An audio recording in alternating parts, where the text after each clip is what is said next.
In 1991, I have not yet mentioned these things because these were mostly secret viruses. So in 1991 we had not an antivirus software, but also that was not as good, and again people started infecting viruses inside antiviruses, and that was the most creepy part because you cannot even save yourself when your antivirus itself contains the virus. In 1999 we had the Melissa viruses. I would be taking a big note on that virus at a later point of time. It infected thousands of computers very fast by sending copies of itself to 50 names in the address book on the Outlook email, and it led to an estimated around 80 million damages in something and record sales of antivirus products. So the main aim was to go ahead and shut down the production of antivirus. That's it. In 2000 we had the I love you virus, which was sent by email and infected 10% of the computers in only in one day, which is created by a young Filipino computer student. Although the computer student did not get punished because the Philippines had no law against hacking, which led to the European Union's global cybercrime treaty that we have today. And in 2001 we have the Nimda virus, which was days after the 9/11 attack, 9/11 attack there on the US. So in 2004, the most famous virus of all time came into existence. That was MyDoom, and MyDoom spread through emails and file sharing software. It was very much faster than any previous virus or worm. And so after around 2 to 3 years, this most famous virus came, and it allowed hackers to access the hard drives of the infected computer. An estimated 1 million computers running Windows were affected by the fast-spreading Caesar computer worm. And the worm does not cause irreparable harm to the computer's data, but it does slow down the computer and cause some to quit or reboot without explanation. So you won't even know when that's happened. Then in the later part of 2006, we had Trojan horse for Mac OS X, and people used to think that Mac OS X was impenetrable and no one can actually go ahead and hack into that, but later on, even that belief were crushed by these hackers. They created the first ever malware Trojan for Mac OS X, and later on they started developing these things. In 2008 we had Torpig. Torpig is a Trojan horse which affects Windows, turning off antivirus applications. It allows others to access the computer, modify the data, steal confidential information, and install malware on the victim's computer. And in 2009 we had Configure. Configure infected around from 9 to 5 million Microsoft server systems, French Air Force, Royal Navy warships, submarines, the Sheffield Hospital Network, UK Defense Ministry, and many more. So these are the different types of all viruses, but over here the most important and dangerous virus of all time were two. They were Melissa and the Love Bug.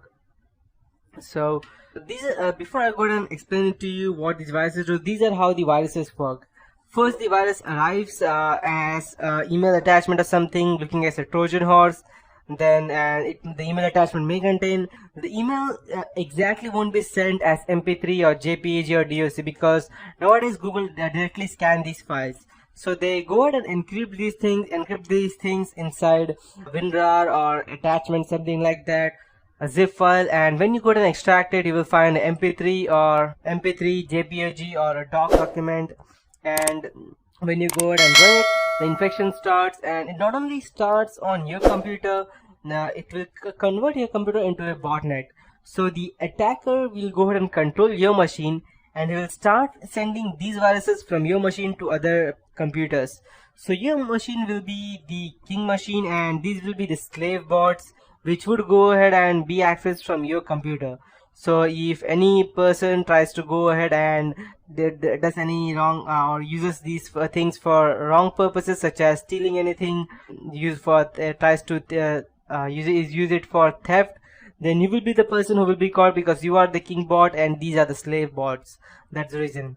And finally, when the payload hits, at some point after the trigger, the virus performs what it's programmed for, and inserting jokes into your documents and loads of other things. And again it goes on, it's some kind of a loop, it goes on achieving the same things again and again. So these are how the viruses work. And finally I'll now teach you the Melissa virus, which was it was just another virus that fired up the media. Was Melissa. It's a Word macro virus, Microsoft Word macro virus. When people received the host Word document via email and opened it, the virus sent a copy of itself to the first 50 people in the victim's address book.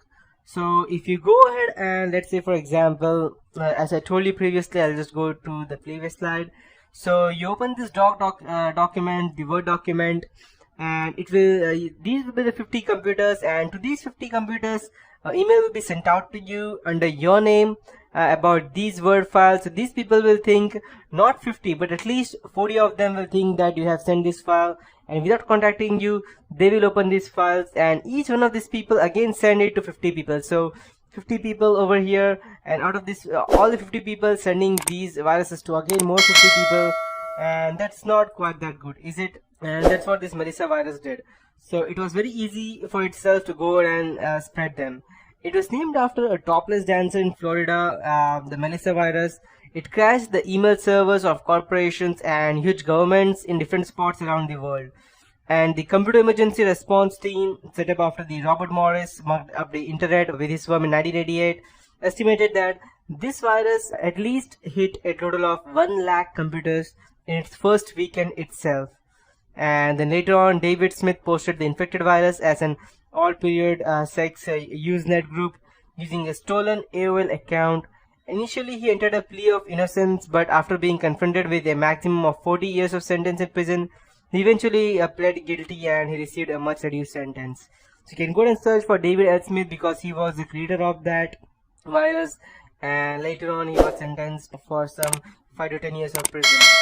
And after that we had the final virus of Love You and Love You Bug virus. By almost any measure, the so-called love bug was the most damaging and the costliest virus ever.